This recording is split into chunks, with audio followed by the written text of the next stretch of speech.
Hello, Pod Smashers of the Internet, and welcome to another 80-Bit Newscast!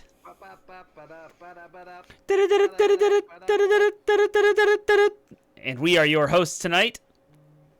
I'm Penguin. I'm Termite, as indicated by our name tags below, and we will be bringing you this week's video game news that we have cherry-picked to talk about over the next half hour. A couple of things housekeeping-wise. This is our show here at twitch.tv/80bitpodsmash every Monday night at 8 p.m. Eastern.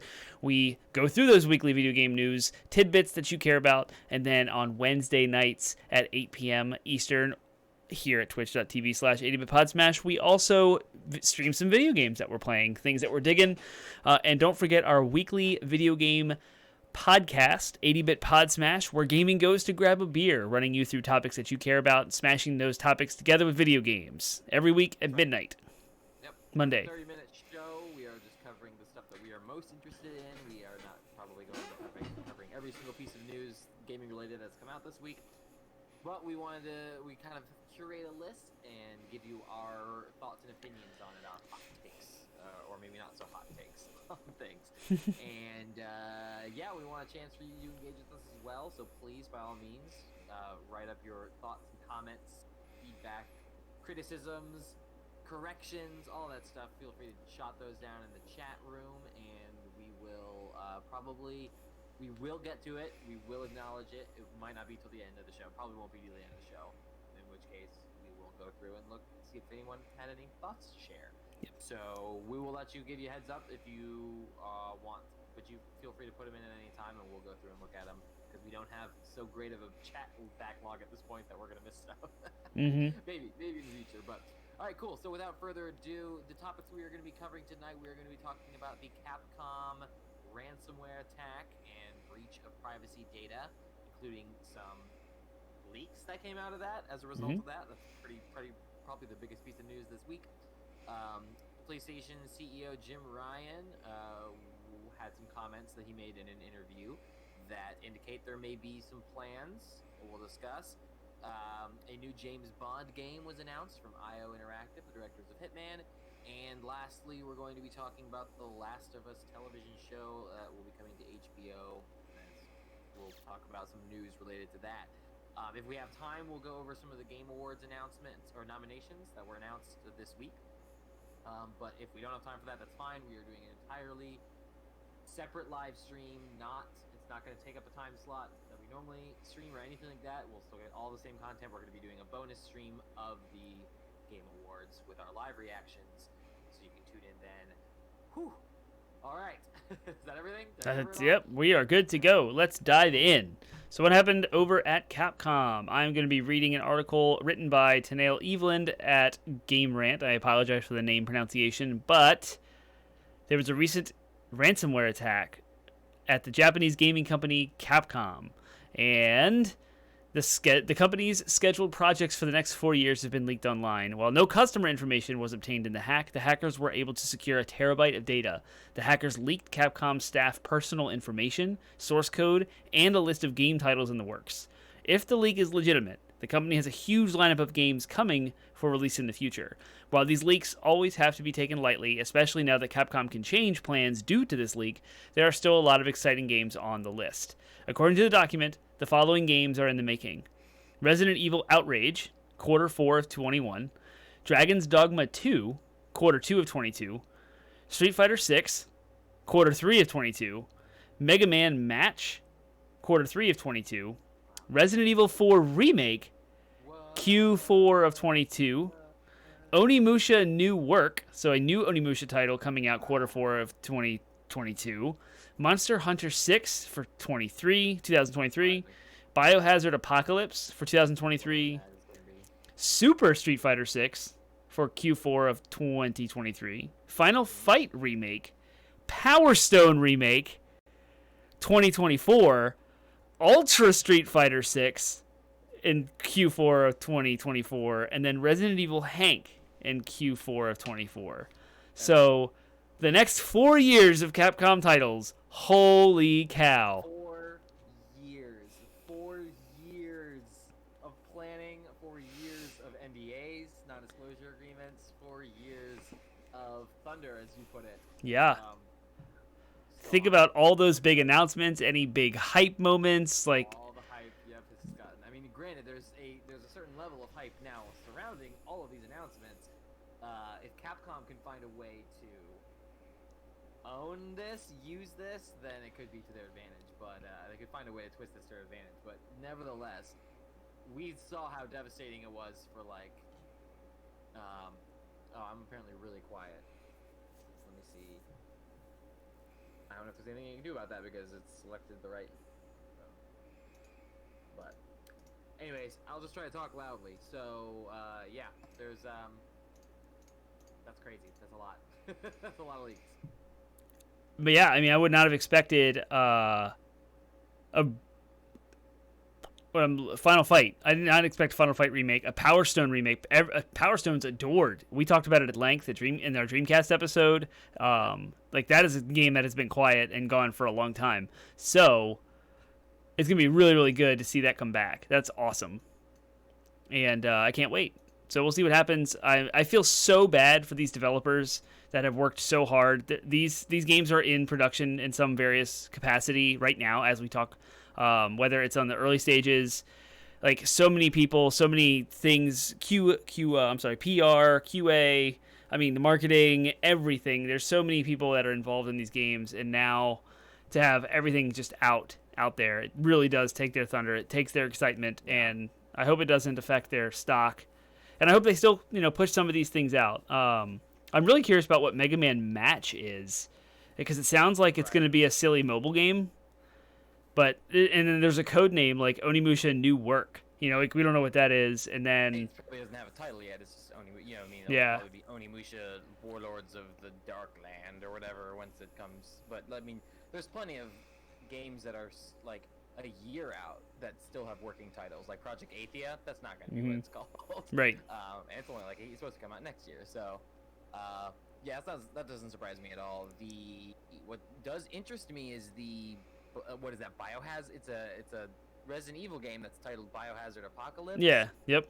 So I'm interested to know like what's that going to be? Is that going to be like a mainline Resident Evil game, or is that going to be a spin-off? Is that going to be Right. Is that going to be renamed Resident Evil Apocalypse? It wouldn't make sense to me if it was, because Biohazard's the Japanese name. There's so much to unpack in this leak. The big thing, though, well, maybe not big thing, but I can relate because my company. I mean, we've had to clean up ransomware attacks from our clients have gotten hit by, and it's nasty business, man. It's not fun to deal with. Yeah, it's unfortunate. Yeah, I feel bad for them all. Just a couple of extra tidbits of information coming from TechCrunch about this whole hack, just to flesh out that a little bit, going back to the actual hack itself.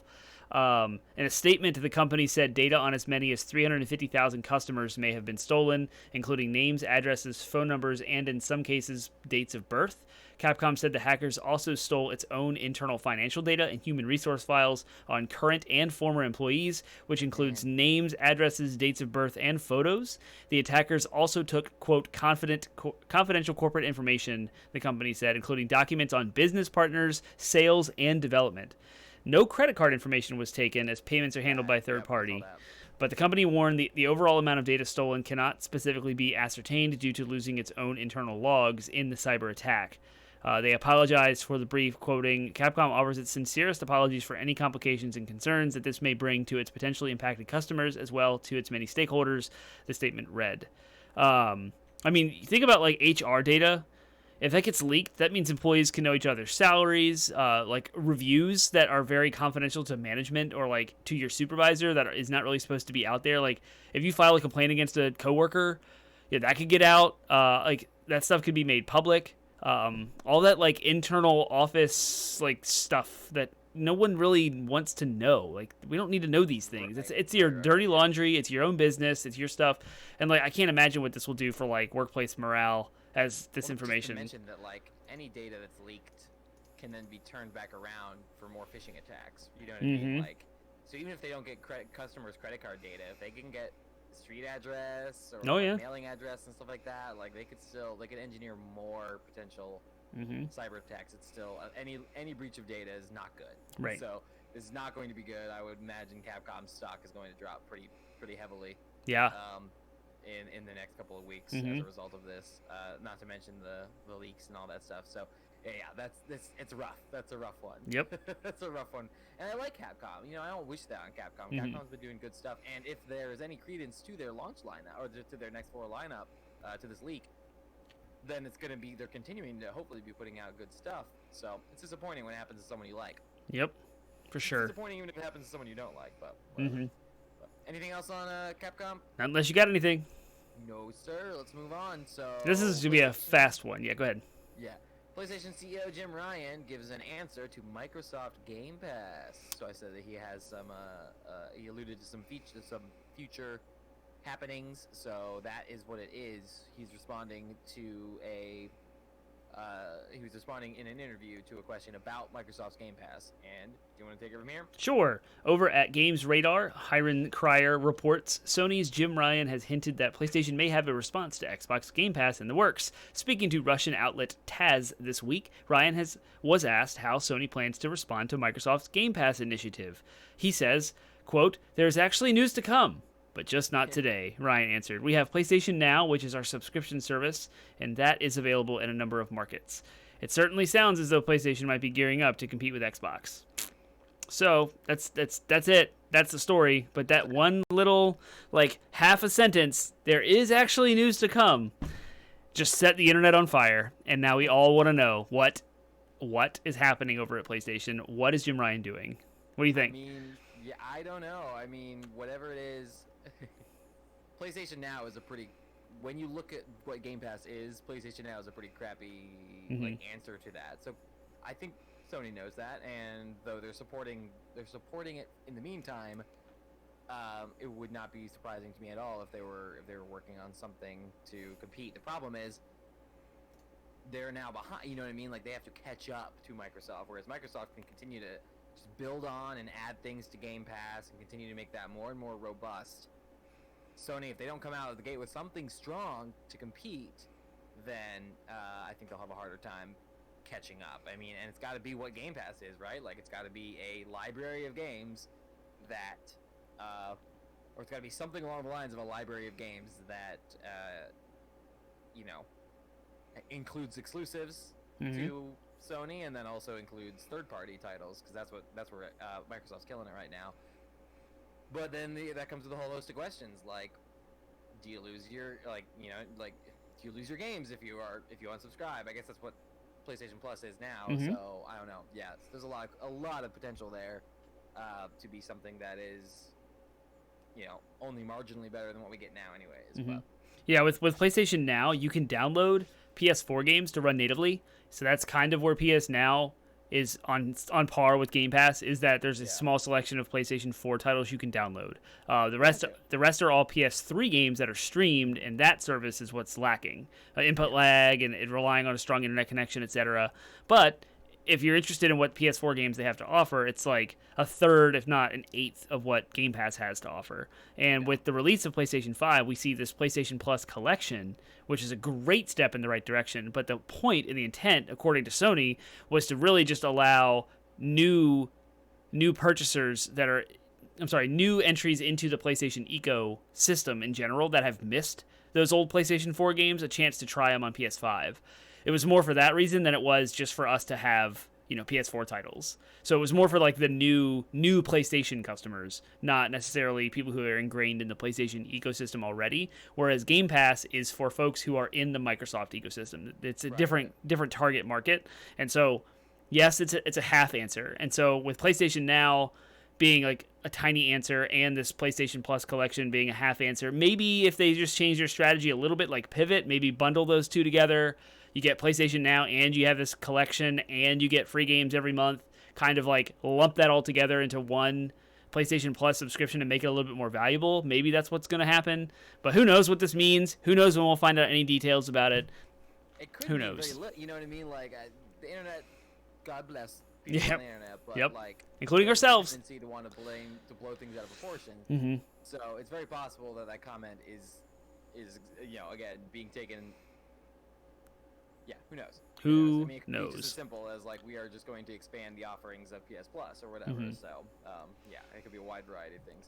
So All right. Anything else on this one? Nope. Blowing through these news stories real quick. All right, cool. So, IO Interactive, the developers of Hitman, announced a new James Bond game. And there was a Project 007, is that what it's called? Yep, and there was a little teaser that was just like the James Bond gun intro where he like sidewalks and then he points at so the teaser really means nothing.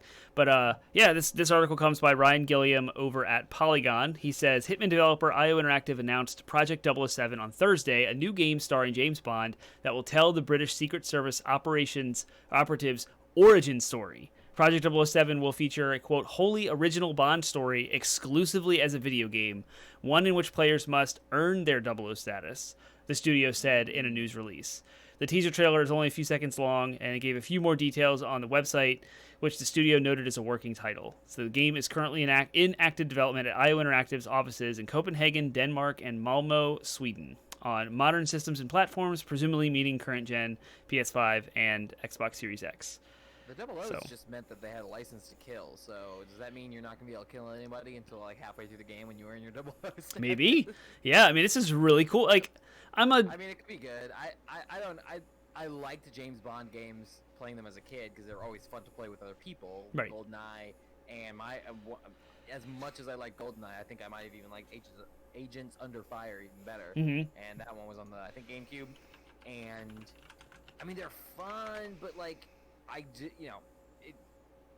modern game design is going to have an effect on this game, for better or for worse. It could be an incredible first-person or third-person shooter, stealth, espionage kind of game, or it could just be another run-of-the-mill one that's, capitalizing on the James Bond familiarity and people's fondness for, GoldenEye, basically. Mm-hmm. I don't know. I don't know what to expect from this other than I'll wait and see. I am very optimistic about this. So Hitman is like James Bond reskinned, right? Sure, like if you just change, so they're really good at it already. Hitman apparently is amazing. I haven't really played them because I'm not really into stealth, except for Metal Gear Solid. I'm not really into stealth type games because I'm not patient enough. Like I could not get into Splinter Cell at all. But the fact that this is an origin story which has never been told ever in the history of the movies. It's a completely unique story, so they have no like chains to any. They're not tied to or shackled to a movie story or plot for anything. The way he looks, where he is, what he does, like this could be completely new, and it sets up for interesting timepiece setting. Like because Bond is how old? I mean, the 50s, 60s is when the first ones, right? Yes, but it's not like each new iteration of Bond is just like a new version. You know what I mean? Like it's not the same Bond. I know. But I mean, like the origin story of James Bond, the very first James Bond was set in what year? You know what I mean? Like it's got to be before that, right? Like No, not necessarily, because it could just be like because each time they made a new Bond, it was like almost like a new continuity. So like Daniel Craig's James Bond would have if you're looking at his origin story, he would have become Bond probably sometime in the 80s or 90s, and then we just met him in the 2000s. Like late 2000s. Well, this sounds like it's like the origin of the entire thing. Before there was ever a James Bond, like even before the first one. That's what I'm thinking. That's what I'm saying. I don't think you understand what James Bond like what the nature of James Bond is. Is he timeless? Does he just exist in every time? Like there's no continuity between the versions of James Bond, but there's continuity within each version of James Bond. Right. Yeah, like the idea of James Bond as an office, like a title. Canon explanation as to like what it is, right? Like exactly. We don't know if it's a title passed down between agents. Right. None of that. We just we don't know if they've never given a canon explanation as to why. Maybe we'll get it. As far as we're concerned, it's just so we could be just another James. If it is a title passed on, it could be 2020 or 2021. You are a new agent that is going to be given the title of James Bond 007, whatever. I don't know. Right. To me, right. To me, timepiece. You're right. Yeah. You're still right. It could be a timepiece. It could be like a 1950s spy thriller, which is kind of cool. It'd be awesome, right? And then like this, like current gen systems, we have a whole new story. We have modern day gameplay mechanics and graphics and all the things that we love with single player titles. Who knows? Maybe there will be a multiplayer component. I don't know. I'm excited about this. We haven't really gotten a solid like 007 game in a while, and the license for that had to be expensive. And IO is self-published. They just broke away. Square Enix let them go, but let them keep the Hitman IP, so they're not super rich. and I wonder where the money came from to get that. I guess is it MGM Studios, I guess, owns the rights to 007. But yeah, so that couldn't have been cheap to get the license. So that tells me there's money involved. It's going to be a pretty good budget. I don't know. There's a lot of things that make me think it's going to be pretty cool. I'm excited. Yeah. I'll wait and see trailers. I'll wait and see gameplay. Of course. I'll wait and see reviews, obviously. But no, you're right. There's reason to be optimistic. They've got big shoes to fill. We'll put it that way. I'm sure they would not have taken the task if they did not expect that they had a good idea with which to. Man, and the video game industry just went through its Me Too movement. There's still repercussions of that happening right now as we speak. That's what I want. I want them to just completely throw the cannon on its head and be like, oh yeah, not only is 007 a title, but yeah, we're gonna make a Jane Bond. Yes, make her a girl. That would be amazing. Yeah. Yep. Awesome. Or at least give you the choice. But anyways, whatever. Cool. Last story we have here before we talk about the Game Awards. I think we'll have time to talk about the Game Awards. Let's go through some of the bigger nominations. There was an announcement from HBO. They have officially ordered a season 1 of a Last of Us television show, and it will be directed by Neil Druckmann. Or no, sorry, it will be written by a partnership of Neil Druckmann, who wrote the games, and Craig Mazin from Chernobyl. So that's a pretty solid writing staff. You've got someone who's actually involved in the production of the game, which is different for a video game adaptation. And then you've got a strong writer of an existing HBO series. I don't think they have a director quite yet, but nor do they have a cast. But it's been officially ordered, which means that it's happening. Like, a budget has been set, and people have been hired, and they will begin production of a TV show. So that's pretty exciting. It is pretty exciting. And there's HBO's Carolyn Strauss, who executive produced both Game of Thrones and Chernobyl, is also serving as executive producer of The Last of Us, which may or may not be a good thing, depending on how you think of Game of Thrones. But Chernobyl was amazing, absolutely incredible. I also heard that this Craig Mason also produced The Hangover 2 and like some other not so great thing, Scary Movie 3 and 4. Yes, but like a lot of directors cut their chops on like comedies and then go on to make like the guys who did the last 2 Avengers, Endgame and Infinity War, and who did like Captain America, some of the better Captain America movies and stuff like that. Yeah, those guys they got their chops on like TV sitcoms too. They wrote for Community. Oh, okay. So like, but Community is good. I know Community is good.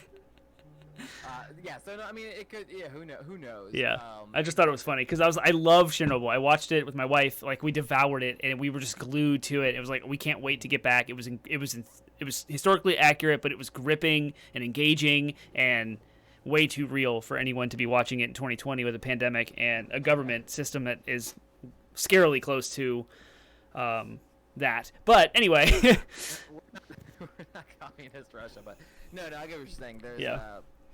There's a lot of promise in the lineup here, and again, I can't think of any video game adaptation that we've seen so far that have actually had like the original writers. So The Last of Us is new enough. It's new enough where it's going to get a lot of like direct, harsh comparison. Like, people are going to be viewing it under a microscope. Yep. But it's also new enough, fortunately, to have like, oh yeah, we have a direct line to. And again, all those Naughty Dog things are like very cinematic already, so they already lend themselves to adaptation. They're basically playable movies in and of themselves, in a lot of ways. So very narrative oriented. So I'm interested to see what changes they make, because I feel like if they just do a shot-by-shot recreation, I'm going to be bored because I've already seen the story before. So I'm interested to see how. I don't want them to change too much, but I would be willing to let them take some creative freedom and deepen. I want them to deepen the story. I want them to deepen the story between the characters. So hopefully they're up to the task. Here's a paragraph snippet from The Verge about some synopsis here, what's going on in the series. So, per the official synopsis, the TV series seems to be adapting the first game. Quote, the story takes place 20 years after modern civilization has been destroyed. Joel, a hardened survivor, is hired to smuggle Ellie, a 14-year-old girl, out of an oppressive quarantine zone. What starts as a small job soon becomes a brutal, heartbreaking journey, as they both must traverse across the U.S. and depend on each other for survival. That's the So literally synopsis. The synopsis of the first game. It is. You can Yeah. probably read that on the back of the game's case. Yeah, probably. Yeah. Yeah. I don't know if they do that anymore on games. I But, don't know. We buy everything could physical. We literally should go look, right? You could, you could read that synopsis for sure. Yep. So, all right, cool. Well, I think that's all for that. You want to talk about at least the Game of the Year nominees? Sure. So nominations for the Game Awards have dropped. Jeff Keighley, of course, producing the show once again. It's going to go on December 10th, which is the launch day for Cyberpunk 2077. I don't know if that was a coincidence or not. I think the Game Awards was set first, and then Cyberpunk was delayed to the same day. But anyway, so the nominations have come out. All the categories have been unveiled. So the biggest one, the one that everyone fights over and argues over the internet for years, is the big Game of the Year nominations. And they are Doom Eternal, Final Fantasy VII Remake, Ghost of Tsushima, Hades, Animal Crossing New Horizons, The Last of Us Part 2. What do you think of this makeup? That is some of those I expected 100%. There are some ones that are missing that I would have expected. I'm trying to remember what they are off the top of my head. Jedi Fallen Order. Jedi Fallen Order. Yeah, I would have expected to be on there since it missed out the last round because it was late. And I feel like there's another one that I expected to be on there. So the ones I didn't expect to be on there. I did not expect there to be Hades. That's the surprising one. And I guess not Animal Crossing, but Doom. I was like, it was good, but I didn't think it was Game of the Year material compared to some of the others. Yeah. So, Animal Crossing, I'd begrudgingly talking about it, but I was still a little genuinely surprised to see it on the list. Yeah. So the problem I have with Animal Crossing being on Game of the Year list is its multiplayer is complete garbage. Yeah. All of the dodo codes and the interruption of other players. Someone had to stand up a third-party website to exchange turnips because it wasn't easy to do that. And to me, Game of the Year is a masterpiece, and every aspect of the game is really, really good. I mean, crazy good. And there's no big hiccups. I think I've seen that from at least the last 3 years that I've been paying attention. You know, we had Breath of the Wild is a masterpiece. God of War is a masterpiece. Sekiro, Shadows Die Twice. I can't speak for Sekiro, but now that I've played Bloodborne and am interested in Sekiro, I'd be willing to believe. You know, anything From Software does, I would be willing to believe is at least top notch in quality. So yeah. It's interesting. So Doom, so looking at that grid, right? It has to be holistically a great game. So Doom is amazing in its technical prowess, its graphics, and its gameplay, severely lacking in story.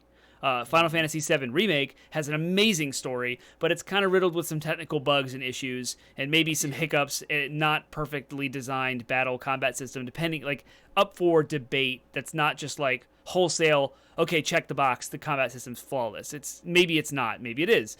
And so I can see Final Fantasy VII being a contender, but not like Ghost of Tsushima and Last of Us Part 2, which are entirely flawless in their music, their storytelling, their engagement, their gameplay, their mechanics, everything. They just hit every beat, through and through from beginning to end. And then with Ghost of Tsushima adding its multiplayer legends to it for free, which is ridiculous. It's like Destiny Minor added to the game for free. It is not Destiny. Stop saying that. Dude, it is just like Destiny. It is just like Destiny.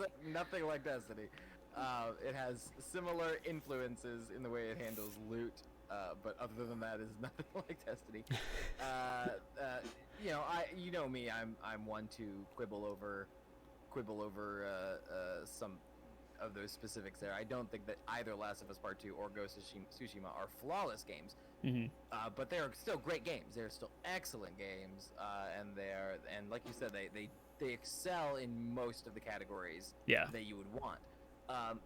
That has been said. A lot of that has been said about Hades as well. Right, and I can't speak to it. I don't know anything about it. I know nothing about that game. I only know a little bit based on what I've got friends who have talked about it, and I've read about it. And supposedly for its genre, for the roguelike, it's exceptional. Apparently it's got a really good story, really good gameplay really good roguelike gameplay if you're into that. And incredible artwork. I mean, you can just see if you actually just look at the game's artwork, it's incredibly well rendered, And then one of the things I saw that drew me to the game is they've got an ability called they don't allow you to necessarily change the difficulty, but they have a mode you could turn on called, I think it's God mode or Divine mode or something like that. And what it does is it basically means you take less. The more you die, you take less damage a little bit less damage each time. So if you die infrequently enough, you eventually get strong enough where you can. So the game, I mean, it doesn't hold your hand, but it does make it so that you're not going to just completely bash your head up against the wall over and over and over again. So it has some emergent. That's a kind of an emergent innovation in the genre that you look for in a game of the year, as far as I'm concerned. So I think they're all strong contenders, except for, I mean, I think they're all strong contenders one way or another. I for one find Doom Eternal to be probably the weakest on the list. Okay. And then I have some significant qualms with Animal Crossing's design, but I cannot deny the impact that game had when it came out. Like, right. It just, you know, the game was the perfect game for 2020 in a lot of ways based on how this year went. So one could make the argument on that alone it deserves Game of the Year, but I could make an argument for every single one of these games as to why, you know, Final Fantasy VII Remake really is setting a new bar as to what a remake should look like, especially a remake of a classic beloved title. Ghost of Tsushima is an incredible new IP that was incredibly artistic and beautiful and speaks really to the soul of Japan. Hades, again, is redefining roguelikes and what those are capable as far as storytelling goes. And then The Last of Us Part 2 was just an incredibly deep and profound storytelling experience that you know is always going to. You put Last of Us on there, it's going to be a contender, even though it was incredibly polarizing. So What do you pick? Now, if it was your choice, if you got to award this nomination, I voted for Final Fantasy VII Remake. Of course I did. Okay. I loved that game. I adored that game. And though there are some strong ones on this list, my personal game of the year was Final Fantasy VII Remake. Gotcha. It's the only one on this list that I have not been able to get out of my head. Wow. Granted, I play Ghost of Tsushima with you because Legends mode it's fun to do, but I have not had cravings to play Ghost of Tsushima like I had Final Fantasy VII Remake. So. And well, you probably know this. My choice is by far, I mean, like, blows all the other games out of the water, The Last of Us Part 2. That game will hopefully be spoken about in colleges, in academia, as a masterpiece in storytelling, using video games as a medium. It is on that level. It is absolutely amazing. And I've never taken pages of notes as I am playing, like, remarking. I've never been as emotionally engaged into a game as that. I mean, like, there's just, it was awesome. So yeah, my pick is Last of Us Part 2. And now that we have our own picks, what do you think will win? And then we'll close out after that. Yeah. Oh man, I think it's gonna be Animal Crossing. Really? I think it's gonna bug me, but I think it's gonna be Animal Crossing. I just got a feeling like normally in any other year I would have said Last of Us Part 2, but back in 2018, in any other year, I would have said Red Dead Redemption 2, you know what I mean? And then God of War beat it out. And then, you know, I don't remember what the nominees were last year, but Sekiro is not the game I expected. So the games that are winning the last couple of years are the games I think that are not, like, I think that are the games that are trying to do something new and not just the same old. I guess maybe I can't say that for Animal Crossing, but I think it's going to be a new enough, different enough flavor in the judges' eyes that I think it's got a pretty strong case as to why it's going to win. Yeah, I can also make that same argument for Hades though. So maybe Hades, and which would be incredible. It would be the first, as far as I know, it would be like one of the first indie games to win Game of the Year. So I don't know, man. So apparently there are like 90 plus official judges that each get to cast their bids, and those matter up to 90% of the entire award. So if that makes sense. Then there's the mass internet voting that we got to do, and that meets the last 10%. 10%, yeah. Yeah. So the mass internet has a very quiet voice to what actually gets these. So it's kind of like your Academy Awards, right? You have the Academy that picks the right stuff, and they're not really representative of the masses. So you have to, like, Yeah. look at it through that lens to make a That's what I mean, prediction. and that's Yeah. what I'm thinking about. Although Mhm. that said, like Hades, I think Hades, I think Hades may be the best reviewed game of 2020. I'll have to go back and check, but it's got like a ridiculous Metacritic score, which already gives you a sense as to what the critics think of it, and the critics are the people who are going to be picking this. So, yeah, I don't know, man. What do you think? Do you think it's gonna go The Last of Us? I do. I think it's going to be The Last of Us. For all the reasons I mentioned. I just think it's critically acclaimed. And we saw all the controversy around it all, but it was mostly beloved across the critics too. So yeah, if I had to put any like betting or money on it, I would say The Last of Us gets it. All right, well, we'll see in a couple weeks. So Yeah, we will. That'll be exciting. We'll do a live stream of it. So, anyways, Yeah. that's all for the day. I don't think there's any questions in the stream chat. Are there? Nope. Just the comments. Other than T-Bone agrees with me that Ghost of Tsushima Legends is like Destiny, and there's people on the internet that agree with me too. Okay.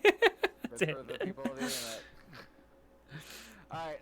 Well, that's it. Then hopefully I sound a little bit louder when I move my mic closer to my mouth. But I also turned you up. Oh, did you? Okay, I did. Well, great. All right. Well, with that, then we will make sure to check out if you haven't yet checked out our podcast episode or recording that dropped on. What did we talk about in that episode? Was it a deep dive on CD Projekt Red? Yep, that comes I out think so. that week. Yep. And you have a question in chat. Oh. Can you see it? When is Penguin going to get 100 key on Ghost of Tsushima? I don't know. I haven't even installed it on my PlayStation 5 yet, so I'm happily playing Spider-Man and Demon Souls at the moment. And when I get bored of that and want to play multiplayer games, that's when I'll do that. So, listen, if I am a single player word for a gosh, I don't know what I'm trying to say. Shmup. If I'm a single player junkie, it's this guy's fault. So I used to play plenty of multiplayer games, and that used to be a huge motivation for me. But now this one's corrupted me and turned me into a single player. So yeah, if I retreat to my hermit shell, then people are raving. I also turned you into a trophy hunter. You did, so I don't know. Blame Termite if I don't want to raid. So, anyways.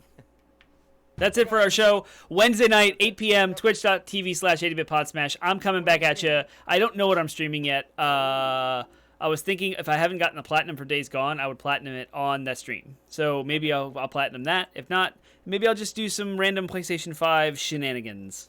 We'll see. Spider-Man yet, have you? We haven't done, I've platinumed and uninstalled everything Spider-Man related. Dang. So including Spider-Man Remastered? yes.